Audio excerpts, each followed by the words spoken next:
नमस्कार साथियों, YouTube study में आपका स्वागत है। दोस्तों, इस वीडियो में हम देखने वाले हैं 20 महत्वपूर्ण प्रश्नों को जो आपके परीक्षा के लिए बेहद ही उपयोगी सिद्ध होंगे।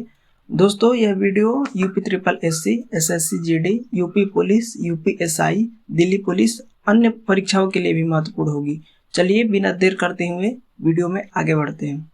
पहला प्रश्न हमारा है, किसी हवाई जहाज की ऊंचाई मापने के लिए प्रयुक्त यंत्र है। दोस्तों, प्रयुक्त यंत्र किसी हवाई जहाज की ऊंचाई मापने के लिए एल्टीमीटर का प्रयोग किया जाता है। एल्टीमीटर करेक्ट आंसर हो जाएगा। आगे बढ़ते हैं। क्लासिक पुस्तक का नाम है लाइफ डिवाइन। इनके लेखक कौन है? लाइफ डिवाइन के लेखक दोस्त अरविंद घोष हैं। अरविंद घोष लाइफ डिवाइन के लेखक हैं। आगे बढ़ते हैं। नाथुल्ला दर्रा बहुत पूछा जाता है, तो नाथुल्ला दर्रा बताना है आपको। तो यह सिक्किम में स्थित है। स्नेल का नियम निम्नलिखित में से किससे संबंधित है? दोस्तों, स्नेल का नियम प्रकाश की अपवर्तन से संबंधित है। प्रकाश का अपवर्तन कहे तो रिफ्रैक्शन ऑफ लाइट। आगे बढ़ते। वैदिक लोगों द्वारा किस धातु का प्रयोग सबसे पहले किया गया था? दोस्तों, इसका करेक्ट आंसर हो जाएगा ऑप्शन बी, तांबा। तांबा का प्रयोग वैदिक लोगों द्वारा पहले किया गया था। आगे बढ़ते हैं।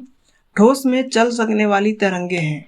ठोस में चल सकने वाली तरंगे हैं अनुप्रस्थ तरंगे, अनुदैर्ध्य तरंगे, उपर्युक्त सभी, इनमें से कोई नहीं। दोस्तों, ऑप्शन सी उत्तर हो जाएगा हमारा। अनुप्रस्थ और अनुदैर्ध्य दोनों में ठोस में दोनों तरंगे चल सकती है। आगे बढ़ते हैं। 1857 के विद्रोह की शक्ति का सबसे महत्वपूर्ण तत्व कौन सा था? दोस्तों, 1857 आपको याद होगा, तो इसमें क्या था? हिंदू मुस्लिम एकता ज्यादा थी, इस वजह से यह विद्रोह किया गया था अंग्रेजों के खिलाफ। आगे बढ़ते हैं। ऑप्शन हमारा डी सही हो जाएगा। आगे बढ़ते हैं। तब पनामा नहर जोड़ता है।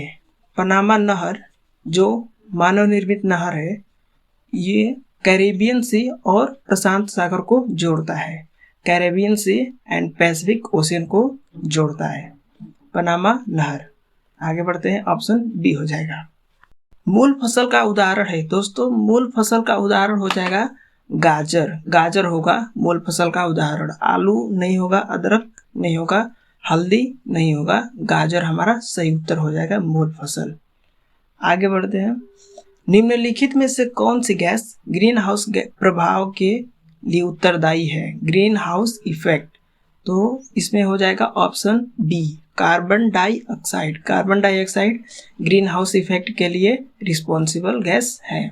आगे बढ़ते हैं। निम्नलिखित में से किसी एक के कारण दूध दही में परिवर्तित होता है, तो किसके कारण बहुत बताना है। क्या हो जाएगा? दूध से दही किस चीज के कारण बनता है? कवक, बैक्टीरिया या वायरस, या इनमें से कोई नहीं। दोस्तों, ऑप्शन बी करेक्ट आंसर हो जाएगा, बैक्टीरिया। बैक्टीरिया का नाम है लैक्टोबैसिलस। लैक्टोबैसिलस बैक्टीरिया का नाम है जो दूध को दही में परिवर्तित करता है। आगे बढ़ते हैं। भारत के क्षेत्रीय जल सीमा का विस्तार है कितना दूर तक?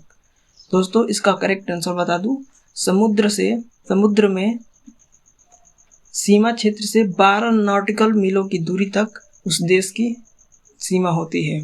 तो करेक्ट आंसर हमारा हो जाएगा ऑप्शन सी, समुद्र से 12 नॉटिकल मीलों की दूरी तक। आगे बढ़ते हैं। जब कोई तरंग एक स्थान से दूसरे स्थान तक जाती है तो परिवहन करती है। दोस्तों, बताना है आपको, वेव जब एक स्थान से दूसरे स्थान तक चलती है तो क्या अपने साथ लेकर चलती है? तो इसका करेक्ट आंसर हो जाएगा ऑप्शन बी, ऊर्जा, यानी कि एनर्जी को अपने साथ परिवहन करती है। जीन शब्द किसने बनाया था? जीन शब्द किसने बनाया था? ऑप्शन हमारा सी होगा, WL जॉनसन। WL जॉनसन ने जीन शब्द का प्रयोग किया था सबसे पहली बार।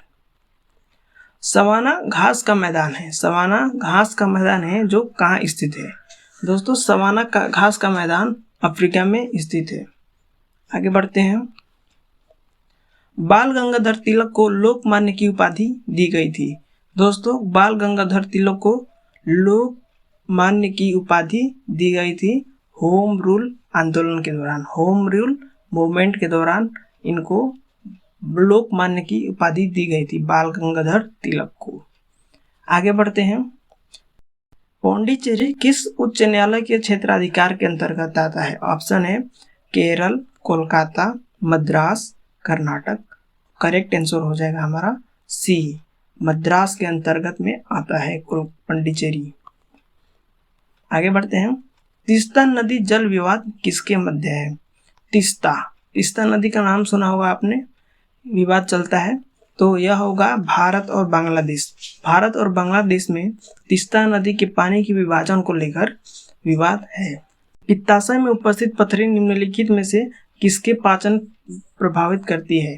तो ऑप्शन सी हमारा उत्तर हो जाएगा फैट, यानी वसा का पाचन करने में पित्ताशय को दिक्कत होता है। हमारा शरीर वसा को पाचन नहीं कर पाता है। उत्तर प्रदेश का कौन सा जिला क्षेत्रफल की दृष्टि से सबसे छोटा है? दोस्तों इसका करेक्ट आंसर हो जाएगा ऑप्शन सी, हापुड़ उत्तर प्रदेश का सबसे छोटा जिला है। आशा करता हूँ वीडियो अच्छी लगी होगी। इस तरह से वीडियो आपको रोज प्रदान की जाएगी। 20 प्रश्न का होगा और आपको बताना होगा आपने कितना सही किया है। धन्यवाद।